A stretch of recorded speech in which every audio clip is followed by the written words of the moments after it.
गुरुर्ब्रह्मा गुरुर्विष्णु गुरुर्देवो महेश्वरा गुरुर्साक्षात् परं ब्रह्म तस्मै श्री गुरुवे नमः। अखण्डमण्डलाकारं व्याप्तं येन चराचरं तत्पदं दर्शितं येन तस्मै श्री गुरुवे नमः। लक्ष्मीनाथ समारम्भां नाथयामुनमध्यमाम् अस्मदाचार्यपर्यन्तां वन्दे गुरुपरम्परां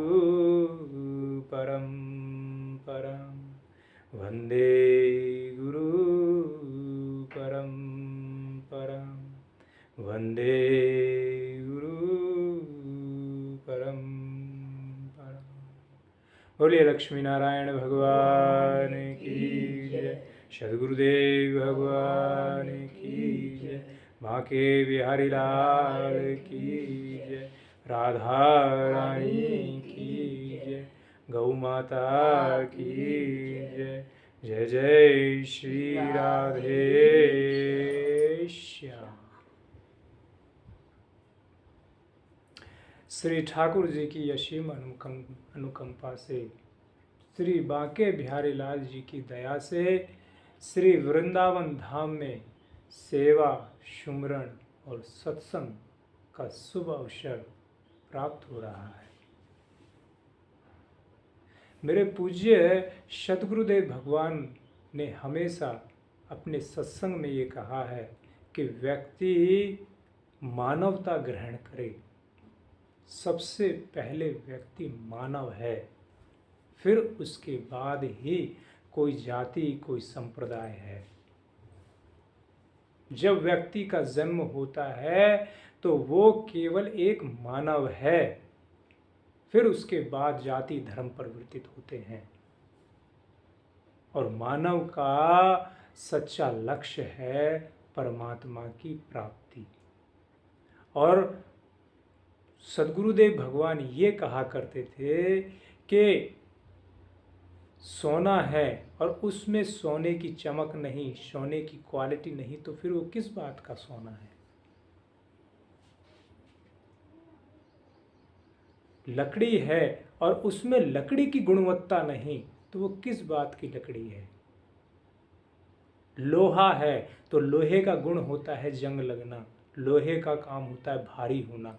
अगर उसमें जंग ना लगे, अगर वो भारी ना हो और पानी में डालें वो डूबे नहीं, तो वो फिर किस बात का लोहा है। ठीक उसी प्रकार अगर मानव में मानवता ना हो तो फिर वो किस बात का मानव है। मानव में मानवता के गुण ना हो तो वो किस बात का मानव है। मानव के अंदर मानवता वाला भोजन ना हो, मानवता वाले संस्कार ना हो, मानवता के विचार ना हो, मानवता का संग ना हो, तो वो किस बात का मानव है। तो उन्होंने कहा कि सबसे पहले मानव का आहार व्यवहार शुद्ध होना चाहिए और संग सही होना चाहिए।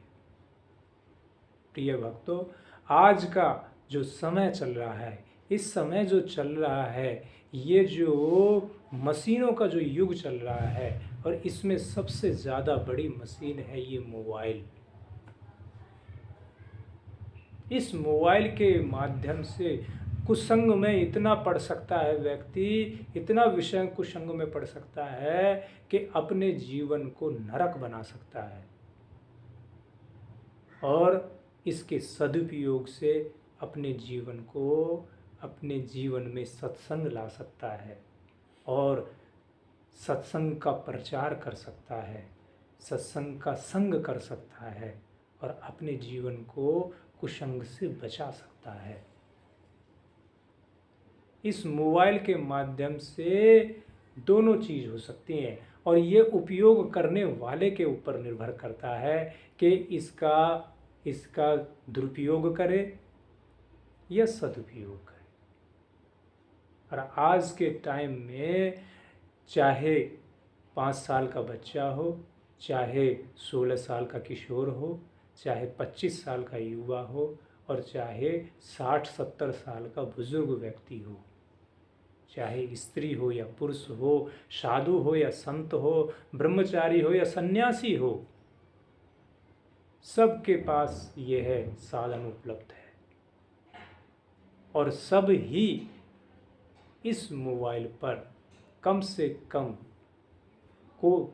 कम 10 से 12 घंटे 10 से 12 घंटे इस पर समय बीतता है बहुतों का, और किसी किसी का तो 15-15 घंटे इसी मोबाइल पर ही लगे रहते हैं।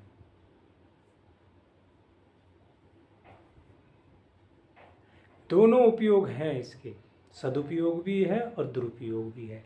ये उपयोग करने वाले के ऊपर निर्भर करता है कि वो इसका कैसे फ़ायदा उठाए। इससे बिजनेस भी होता है, आप सब जानते हैं, मैं क्या नई बात बताऊं। इससे बिजनेस भी होता है, सत्संग भी होता है, कुसंग भी होता है, अच्छी चीज़ों का प्रचार भी होता है, गलत चीज़ों का प्रचार भी होता है। पर अब इस समय इसमें सबसे ज़्यादा कुसंग भी आ रहा है और सत्संग भी आ रहा है।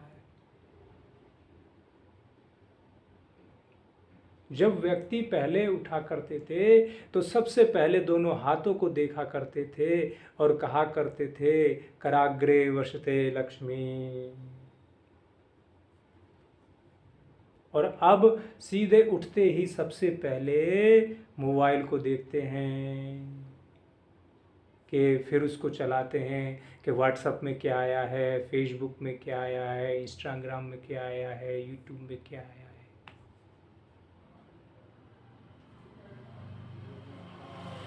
प्रिय भक्तों, इसका उपयोग कीजिए, क्योंकि इसके उपयोग से समय की बचत भी होती है। इसका सत्संग भी कीजिए, पर इसका कीजिए सदुपयोग और इसका टाइम टेबल से। रात्रि के 9-10 बज गए, 10 बज गए हैं, अब समय समाप्त हो गया है, 10 से 10:30 बज गए हैं, ज़्यादा 11 बज गए हैं, लास्ट 11 बजे इसका साइलेंट लगाया और इसका नेट बंद किया, चाहे नेट खर्च हुआ हो या ना खर्च हुआ हो, है खर्च हुआ हो या ना खर्च हुआ हो।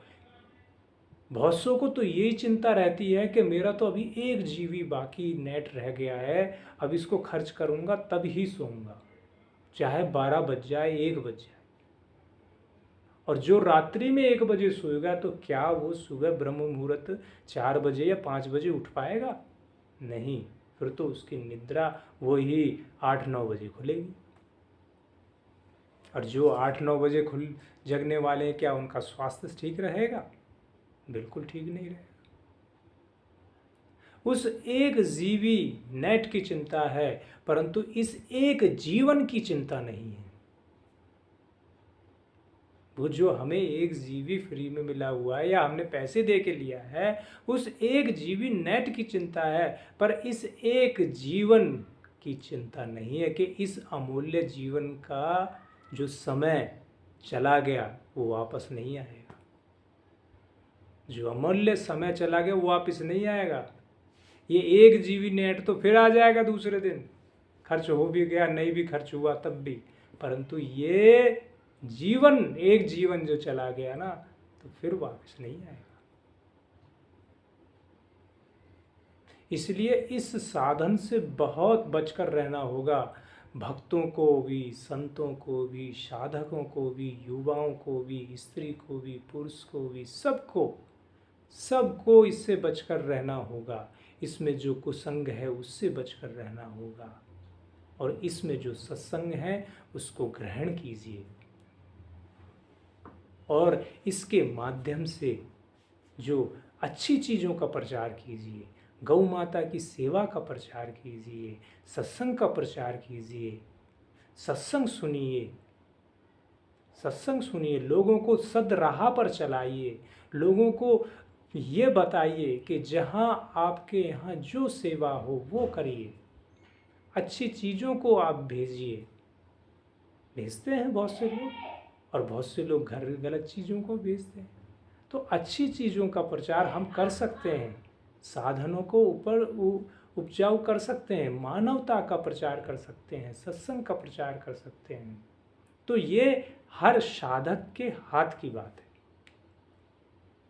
परंतु सारा समय, सब समय इस पर मत दीजिए कि दिन भर हम उसी में ही लगे रहें, दिन भर उसी को ही देखते रहें। जो काम की चीज़ है कर दिया, फिर उसके बाद हटा दिया। ये नहीं हम दिन भर फेसबुक पर ही चैट करते रहें, बातचीत करते रहें,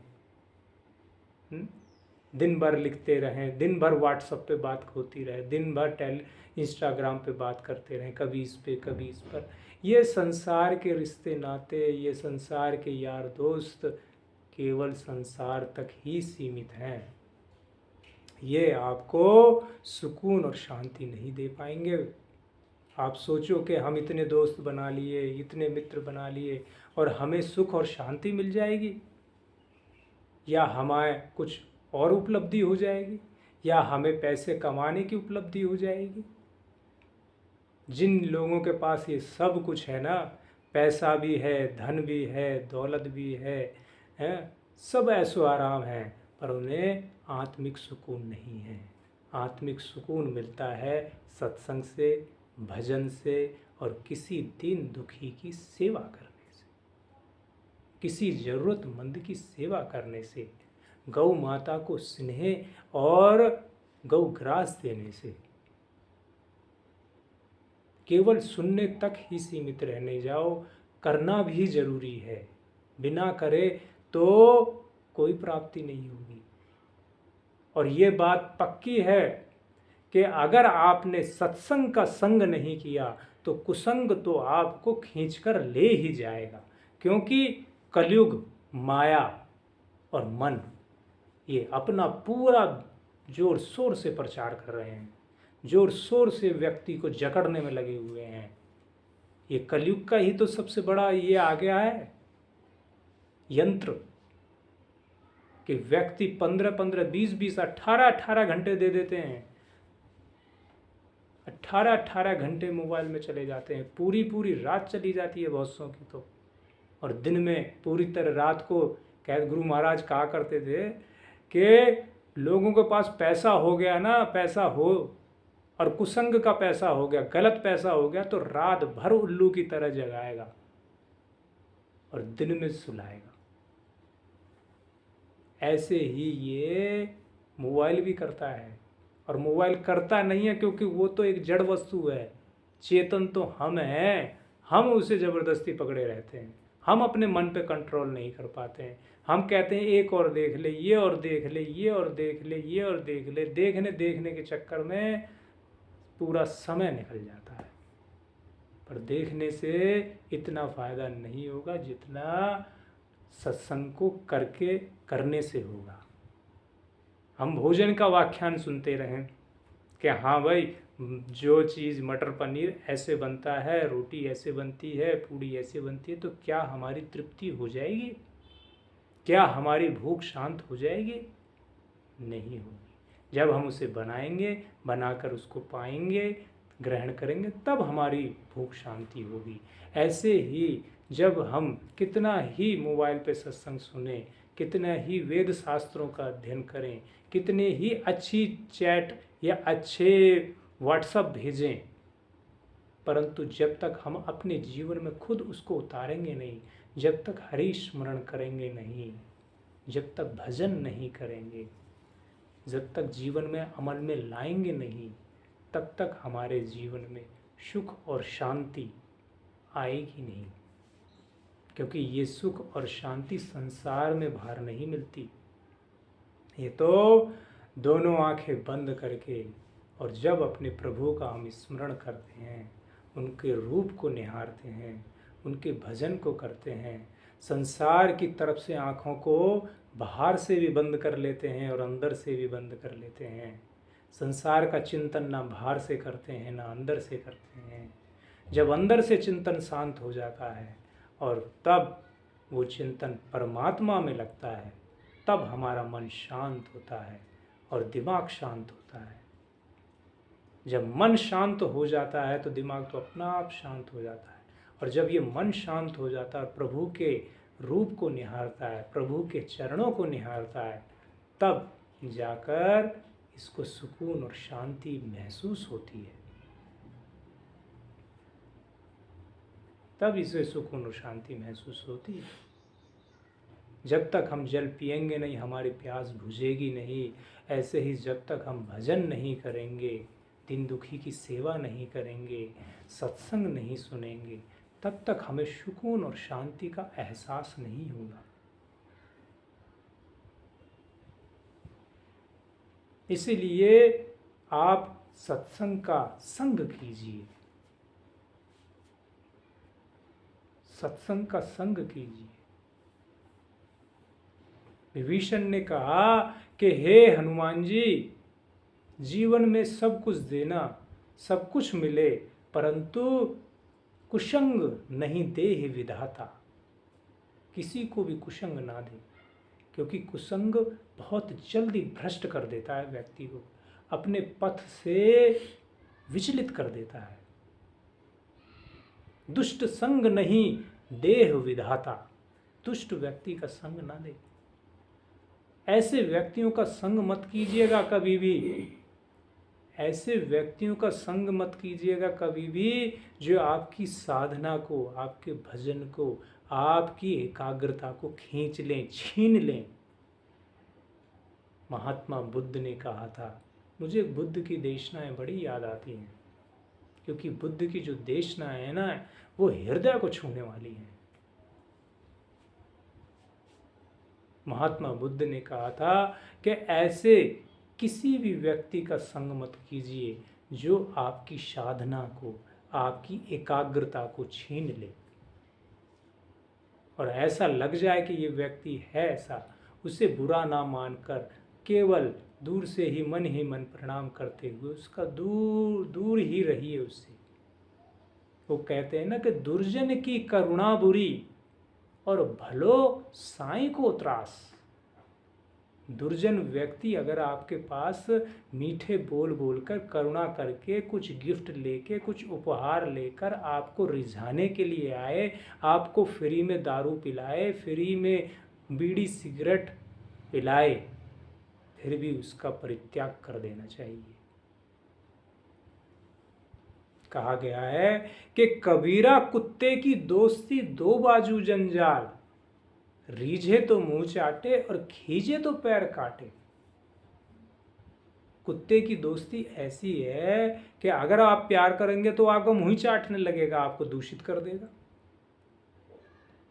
और उसे पत्थर मारेंगे तो वो आपके पैर को काट जाएगा। तो ऐसे ही दुष्ट का संग है। दुष्ट व्यक्ति से मित्रता करेंगे तो आपको गलत ऐबों में लगा देगा, कुसंग में लगा देगा, और अगर उससे शत्रुता, उसे छोड़ेंगे तो वह आपको कहीं ना कहीं चोरी चकारी, लड़कीबाजी, किसी ना किसी में आपको फंसा देगा। और कुसंग पड़ते ही माया और कलयुग ऐसे झपट लेते हैं कि अब तो ये हमारे संग में आ गया, अब हमारे कब्जे में आता है। उसका भजन, उसका दान पुण्य, उसका सत्संग सुनना, उसका मंदिर जाना, उसका सेवा करना, उसका सिमरण करना, सब कुछ धीरे धीरे धीरे धीरे सब छिन जाता है उससे, सब छिन जाता है। और जो इसके बारे में उससे बोलते हैं ना, वो लोग और वो संत महात्मा भी उन्हें बुरे लगते हैं, वो कि इन संतों का तो काम धंधा ही ये है, इनका तो बिजनेस ही यही है, ये तो दक्षिणा लेने के लिए ही या कपड़ा लेने के लिए हमसे बार बार ऐसा बोलते हैं। ऐसे विचार आने लगते हैं उसके मन में। जो उसे माँ बाप उसको बोले तो उनकी वाणी उसे चुभने लगती है, भाई बोले, बहन बोले तो उसे चुभने लगता है कि मुझे क्यों रोक रहे हैं, ये मुझे क्यों मना कर रहे हैं। उसे जो जो भी कोई उसे सावधान करे उसकी वाणी चुभने लगती है, तो समझो कि इसके ऊपर कलयुग हावी हो गया है। कलयुग हावी हो गया है उस पुत्री के ऊपर, उस पुत्र के ऊपर, चाहे वो कोई भी हो, उस पर कलयुग हावी हो गया है। उससे हम निवेदन कर रहे हैं कि भैया थोड़ा बहुत भगवान का भजन किया कर, तेरे को समय मिला है उसका भजन कर ले, थोड़ा अध्ययन किया कर, सत्संग सुना कर, गुरु जी के सत्संग में चला कर। उसे कुछ समझ में नहीं आ रहा, तो समझो विनाश काले विपरीत बुद्धि। केकई को कितना समझाया है? वशिष्ठ जी की धर्मपत्नी ने समझाया, गुरु माता ने समझाया, सभी साधु संतों ने समझाया, पर केकई के समझ में नहीं आया। केकई से बार बार निवेदन किया कि राम को वनवास मत दो केकई, अयोध्या सुनी हो जाएगी, अयोध्या में केवल केवल कलयुग का ही साम्राज्य हो जाएगा, विनाश ही विनाश होगा, सब घर में रोना ही रोना होगा, कहीं कोई दिवाली नहीं होगी, कहीं कोई होली नहीं होगी, सब सूना ही सूना हो जाएगा। अरे जब राम ही नहीं रहेंगे तो इस अयोध्या में रहेगा कौन? ऐसे ही जब हमारे जीवन में सद्गुरु नहीं रहेंगे, हमारे जीवन में माँ बाप नहीं रहेंगे, हमारे जीवन में भजन नहीं होगा, सेवा नहीं होगी, सत्संग नहीं होगा, तो इस जीवन में कलयुग ही तो होगा। तो इस जीवन में कलयुग ही तो होगा, कुसंग ही तो होगा। क्योंकि व्यक्ति संग सत्संग में नहीं जाएगा तो कुसंग में जरूर जाएगा। सत्संग माने अच्छे संग में, अच्छे संग में नहीं जाएगा तो कुसंग में जाएगा ही जाएगा, ये निश्चित बात है। दो ही तो है मार्ग, एक सत्संग एक कुसंग, दो ही मार्ग हैं। और कब चला जाता है उसको पता ही नहीं चलता। मैं तो आश्चर्यचकित होता हूँ कि अभी कलयुग के 4,32,000 वर्ष ही बीते हैं। अभी तो 4 हिस्से में से केवल एक हिस्सा ही मुश्किल से गया है, और जब कलयुग आधा हो जाएगा तो समझो तब तो निस्वार्थ और निष्काम जो सत्संग होते हैं ना, वो तो सुनने के लिए ही नहीं मिलेंगे, करने की तो बात ही दूर है। इस कलयुग के फायदे भी हैं तो नुकसान भी बहुत है। एक बार व्यक्ति फिसल गया तो ये कहाँ ले जाके पटकेगा, जैसे राजा परीक्षित को पटका है, वो तो उस कलयुग की शुरुआत थी। और अब आप कितना ही कहें, बुजुर्गों से कितना कहें है, घर में कितना ही बोलें, कितना ही हम संत महात्मा कहते हैं कि भाई वृंदावन धाम आए, अभी श्री बांके बिहारी जी के फूल बंगला सज रहा है, बांके बिहारी जी बाहर आकर दर्शन दे रहे हैं, और साथ साथ गौ माता का दर्शन करें, चारा डालें, तो वो ये सोचते हैं कि महाराज जी जो है ना बांके बिहारी जी के माध्यम से और गौ माता की सेवा के माध्यम से पैसा लेना चाह रहे हैं हमसे। ये बात है टोटली। कौन जाएगा इतनी गर्मी में धूप में वहाँ, और इतनी भीड़ भाड़ में कौन दर्शन करेगा वहाँ? क्या मिलता है वहाँ? धक्का मुक्की, गली में ये पसीना है? कोई कहीं धक्का दे रहा है, कोई कुछ बोल रहा है, कोई कुछ बोल रहा है, कौन इतनी गर्मी में जाएगा वहाँ कष्ट सहने के लिए? और यही बात उस माँ से कोई कहने लगता कि 9 महीने तक तू क्यों कष्ट सह रही है इस पुत्र के लिए, वो माँ कहने लगती तो तब क्या हाल होता? तो लोगों को विपरीत लगता है, विपरीत लगता है। इसलिए मैं कहा करता हूँ कि माँ और महात्मा, इनको निस्वार्थ और निष्काम होना ही चाहिए, और ये होते भी हैं। सभी महात्मा एक जैसे नहीं होते।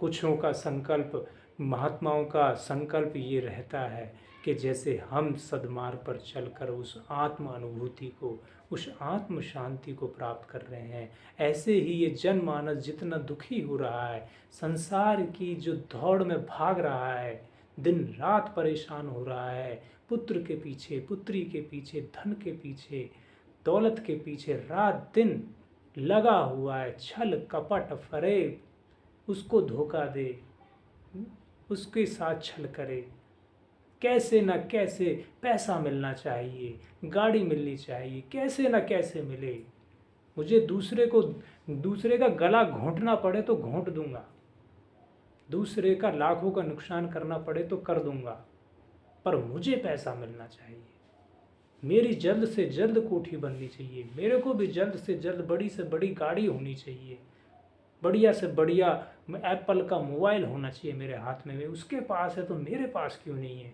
उसने धोखाधड़ी करके लाखों रुपए कमा लिए आज और मेरे पास कुछ भी नहीं है। बस जो है ना उसकी तो बात ही नहीं करता। जो घर मकान धन दौलत और स्वस्थ शरीर जो मिला हुआ है परमात्मा की देन से, हमेशा व्यक्ति ऊपर देखता, बस ये नीचे नहीं देखता कि झुग्गी झोंपड़ी वाले कैसे गुजारा कर रहे हैं, जो अपंग हैं, किसी का हाथ नहीं किसी का पैर नहीं, वो कैसे रह रहे हैं, जिनका मस्तिष्क, जिनका मानसिक संतुलन खराब है, वो लोग कैसे रह रहे हैं, जो खा पी नहीं सकते हैं, हॉस्पिटलों में देखिए क्या बुरा हाल होता है। इन हॉस्पिटलों के हाल को देखकर, बीमारियों को देखकर लोगों में कितनी बीमारियां और कितनी पीड़ाएं फैल रही हैं,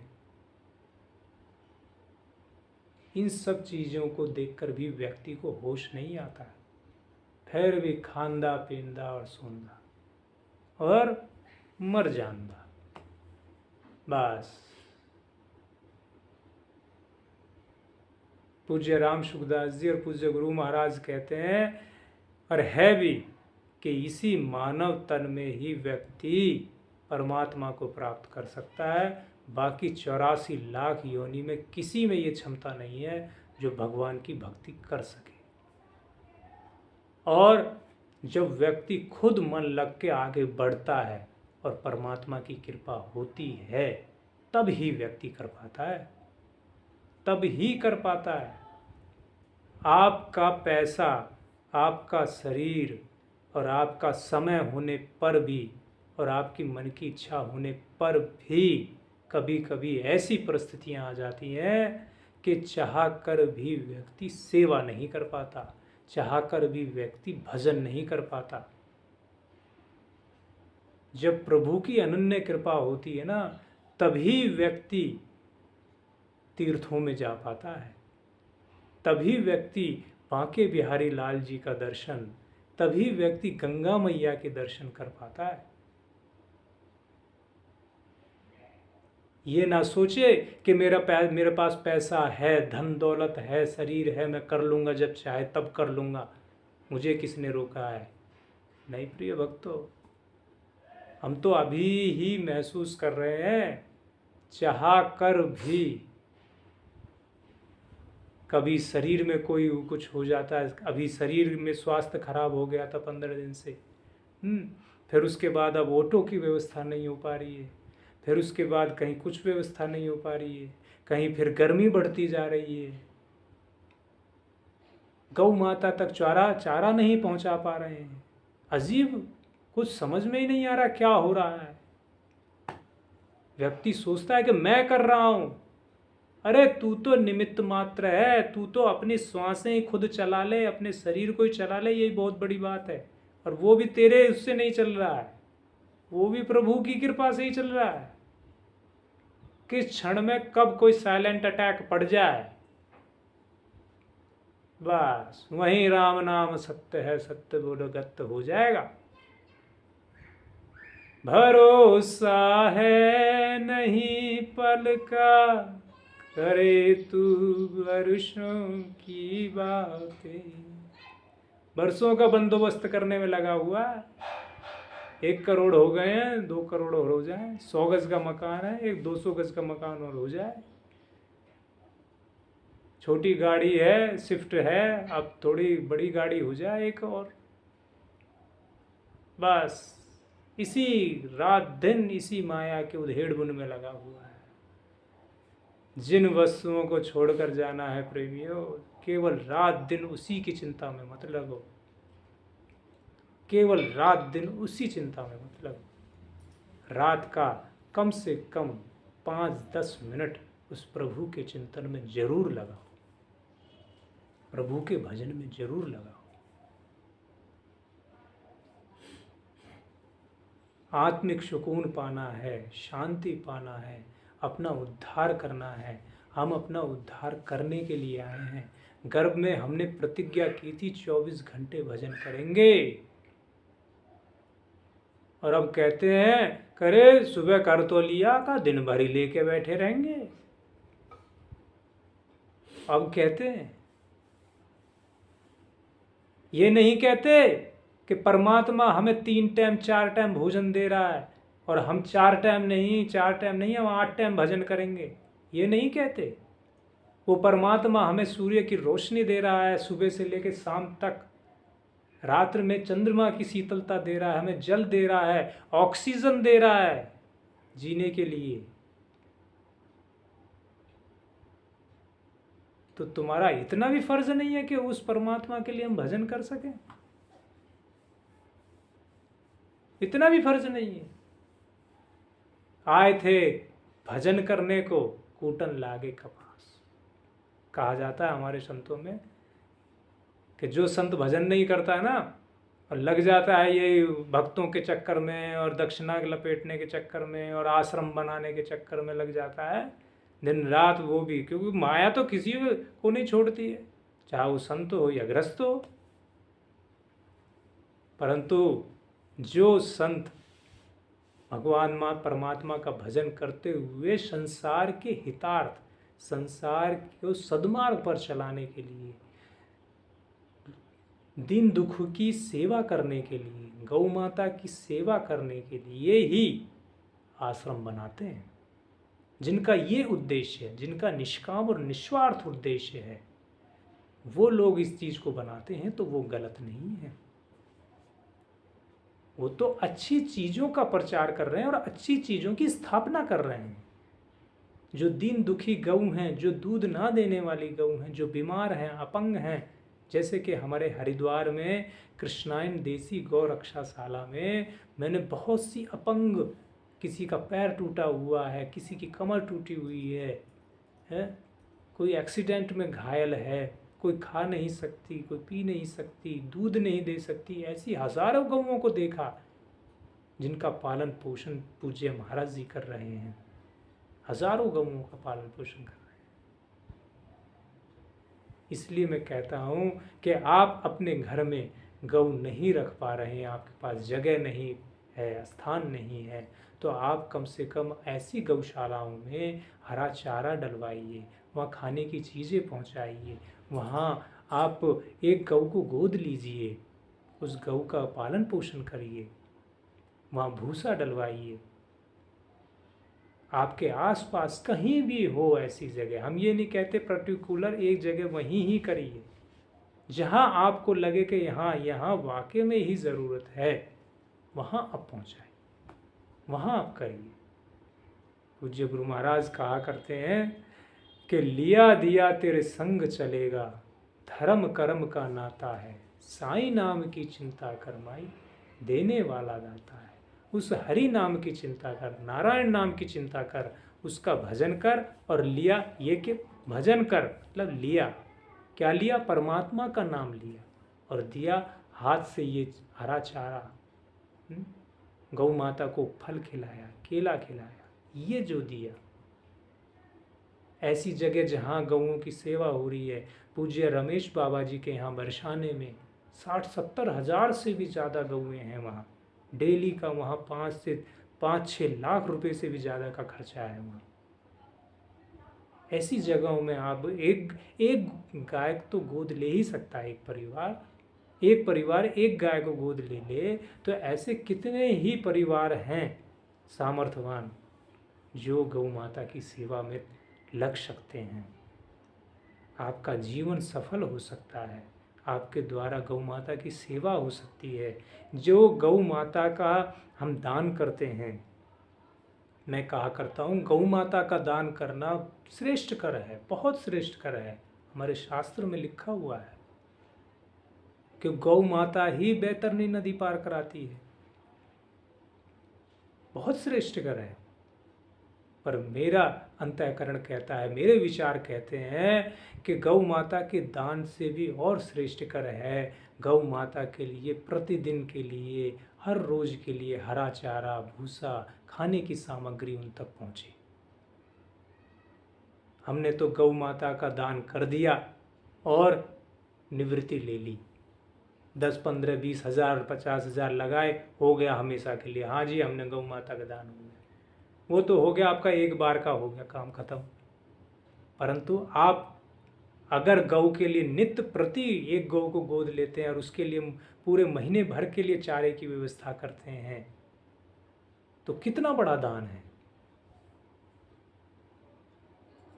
जैसे आप किसी के घर गए और आपको किसी ने एक बार भोजन करा दिया और कह दिया हाँ जी बस ये गुरु महाराज, महाराज जी हमने आपको भोजन करा दिया, अब तो हमारा उद्धार हो गया बस।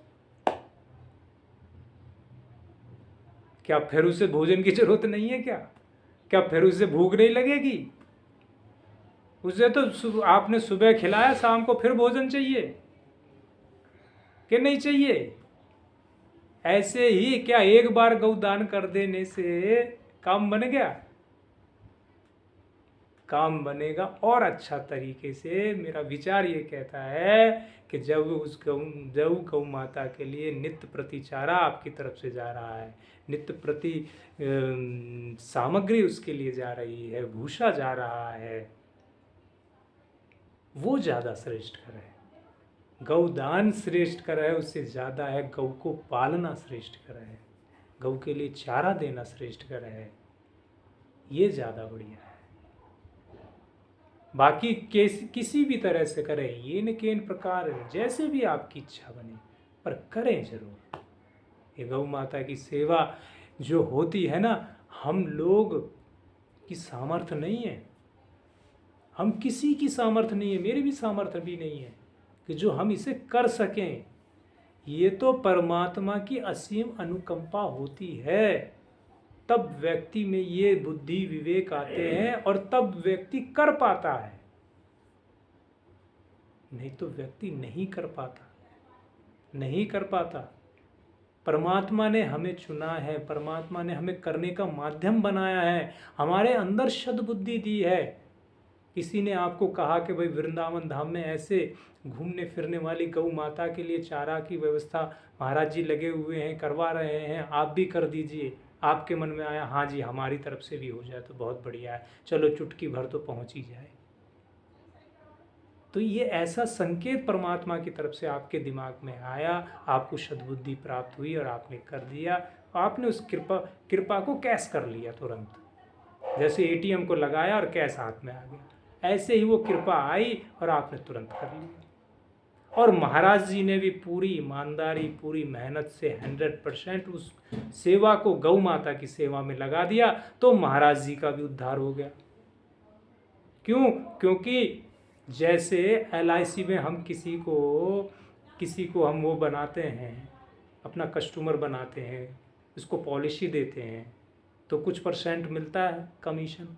ऐसे ही जब हम किसी को भगवत राह पर जोड़ते हैं, परमात्मा की राह पर जोड़ते हैं, तो मेरा परमात्मा हमें आशीष देता है। और जब वो आशीष मिलता है और जब गौ माता चारा ग्रहण करती है तो हम जैसे संतों को, साधकों को एक आत्मिक सुकून मिलता है, एक शांति मिलती है और हमें ये एहसास होता है कि हमारा महात्मा बनना, हमारा इस चोले को ग्रहण करना सफल हुआ, सार्थक हुआ।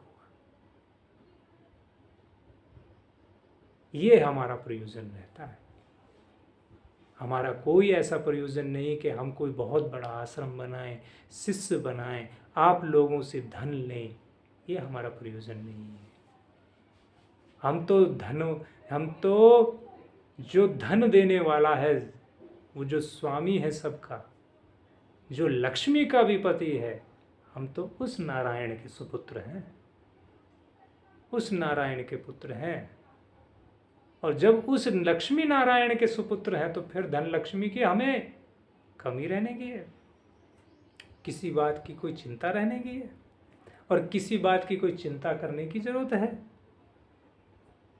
हमारे एक संत जी हमारे जिन्होंने हमें इस सद्मार्ग पर चलने पर सहयोग किया, ऐसे हमारे संत जिनकी हम कथा सुना करते थे, वो बहुत बढ़िया एक भजन सुनाया करते थे। हमारे साथ हैं रघुनाथ, फिर किस बात की चिंता। ये भजन आज हमने आपको एक लाइन सुनाई है, ये पूरा भजन कल आपको सुनाएंगे, ताकि इसलिए आपको आज एक लाइन सुनाई है ताकि आपके अंदर प्यास जागृत हो। भूखे व्यक्ति को आधे भोजन से उठा दिया जाए तो तिल मिला जाता है कि पूरा भोजन कल कब मिलेगा, आज तो पकवान का थोड़ा हिस्सा खिला दिया है, रसगुल्ले और गुलाब जामुन कल कैसे मिलेंगे। तो आज भजन की एक लाइन सुना दी गई है, बाकी सारी लाइनें कल आपको सुनाई जाएगी। तो सुनने के लिए तत्पर रहिए। आप सेवा, सुमरण और सत्संग में लगें और परमात्मा का भजन करें, कुसंग का त्याग कर कर और सत्संग में लगें। जीवन को परमात्मा में बनाएं, भजन में बनाएं। मैं और आप सब मिलकर ठाकुर जी से यही प्रार्थना करते हैं कि हम सब का मन भजन में लगे, परमात्मा के सुमरण में लगे, सत्संग में लगे। इसी के साथ प्रेम से कहेंगे राधे राधे। जय गौ माता, जय गोपाल।